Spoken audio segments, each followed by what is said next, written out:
नाजरीन, drama serial फासिक में आखिरकार अनीका ने उमैर को पाने के लिए अपनी हद पार करने का सोच लिया। कुछ भी हो, मैं उमैर को पाकर रहूंगी।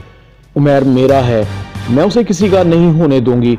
उमैर ने सोच कैसे लिया कि वो मुझसे शादी नहीं करेगा? ऐसा नहीं हो सकता। मैं मर तो सकती हूँ लेकिन उमैर को किसी का होने नहीं दूंगी।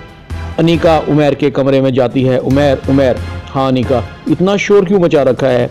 उमैर, तुम्हें क्या हो गया है? तुम तो मेरे बगैर रह भी नहीं सकते थे। हम दोनों एक दूसरे से घंटों बात करते थे, कितने अच्छे दोस्त थे। अनीका उमैर के करीब होती जा रही है, इतनी करीब जहां पर सांसें थम जाती हैं, जिस्म एक हो जाते हैं। दो जिस्मों के अलावा हर चीज़ बेगानी हो जाती है, सिर्फ रह जाती है तो लज्जत, खुशबू और अपने महबूब को पा लेने का एहसास। वक्त की अहमियत ख़त्म हो जाती है। घंटे मिनटों में गुजर जाते हैं, आंखें सुर्ख, होंठ गुलाबी, जिस्म में कपकपी, फासला इतना कम कि हवा भी गुजर ना सके। अनीका का ख्वाब टूट जाता है। उमैर बेजारी से अनीका को अपने करीब से दूर कर देता है, जैसे एक बेजार शख्स जिसे लज्जतों से कोई सरोकार नहीं, जो दुनिया को छोड़कर अल्लाह की राह में जिस्म और जान को कुर्बान करने का सोच रहा हो।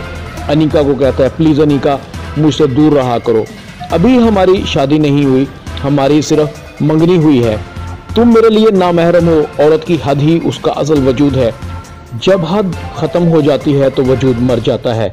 अनीका उमैर से, उमैर ये तुम कैसी दक्यानूसी बातें कर रहे हो? मुझे तो लगता है कि तुम्हें मेरे वजूद से भी बेजारी हो चुकी है। मैं तुम्हारे जितना भी नज़दीक आने की कोशिश करती हूँ, तुम उतना ही मुझसे दूर जाते हो। प्लीज़ अनीका, अपने आप को समझो और बदलने की कोशिश करो, जैसे मैं बदल गया हूँ। अनीका सख्ते की हालत में खड़ी होती है। अनीका को कुछ समझ नहीं आ रहा। वो तो किसी और का चिराग बुझाने चली थी। अनीका ने उसी चिराग से अपने जिस्म और वजूद दोनों को ही जलाकर रख दिया। उमैर यूं ही अनीका की रूह को जख्मी हालत में तड़पता छोड़कर कमरे से बाहर निकल जाता है। अनीका सोचती रही, आंखों में आंसू, और अपने महबूब को पाने की जुस्तजू लिए रूहानसी होकर बोझल कदमों के साथ अपने कमरे में चली जाती है, जहां एक माँ भी अनीका के गहरे जख्मों पर मरहम नहीं रख सकती। काफ़ी देर बाद अनीका को एहसास होता है, इतनी आसानी से मैं हार नहीं मान सकती। उमैर, मैं तुम्हें हासिल करके रहूंगी, चाहे मुझे इसके लिए अपनी जान देना पड़े या किसी की लेना। उमैर बदल चुका है। अब उमैर का घर मस्जिद और बेस्ट फ्रेंड कुरान मजीद है। उमैर के फ़ोन की घंटी बजती है। जी बुफो, आपने फ़ोन किया। उमैर बेटा, फातिमा की तबीयत ख़राब है, मेरे पाँव में मोच आ गई है। मताहिर अपने ऑफिस में मीटिंग में मसरूफ़ है, तुम जल्दी से आ जाओ, फातिमा का चेकअप करवाना है। उमैर फ़ौरन मताहिर के घर पहुंचता है। फातिमा हिचकिचाहट का शिकार है। उमैर फातिमा को कहता है कि फातिमा जल्दी चलो। नहीं उमैर, मैं अब बेहतर महसूस कर रही हूँ, मैं मताहिर का इंतज़ार कर लेती हूँ या फिर कल मताहिर के साथ चली जाऊँगी। तुमने खामखा ही तकलीफ़ की है। फुफो फौरन बोलती है, पहले तुम दर्द से मरी जा रही थी, अब तुम्हें क्या हो गया है?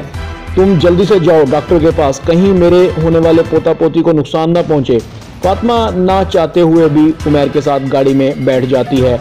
जैसे ही अनीका को पता लगता है उमैर फातिमा को अस्पताल लेकर जा रहा है तो फौरन ताई अम्मी के पास आती है। ताई अम्मी, आपने उमैर से बात की? वो देखें आपके बेटे के पास मेरे लिए तो टाइम ही नहीं है, लेकिन फातिमा के लिए टाइम ही टाइम है।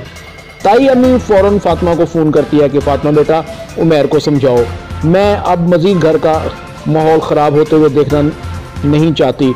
उमैर अनीका से जल्दी शादी कर ले।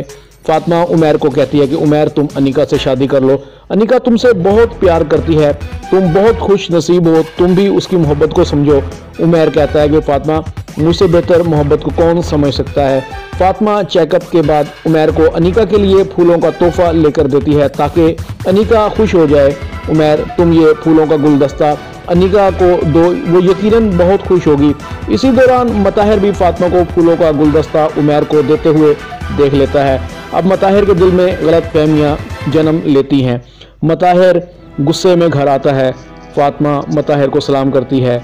मताहिर फातिमा को सलाम का जवाब नहीं देता और सीधा अपने कमरे में चला जाता है। फातिमा मताहिर के पीछे पीछे कमरे में जाती है। क्या हुआ मताहिर, तुम परेशान क्यों हो?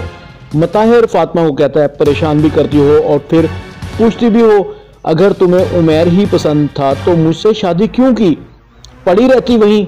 फातिमा मताहिर को कहती है कि मताहिर, तुम्हें गलतफहमी हुई है, मैंने फातिमा तुमको फूल खरीदते और उमैर को देते हुए अपनी आंखों से देखा है।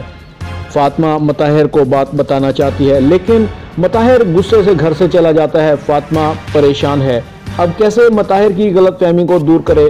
फासिक ड्रामा में इतना ही। वीडियो टीवी को सब्सक्राइब कर दें, लाइक कर दें, शेयर कर दें और बेल आइकॉन के बटन को दबा दें।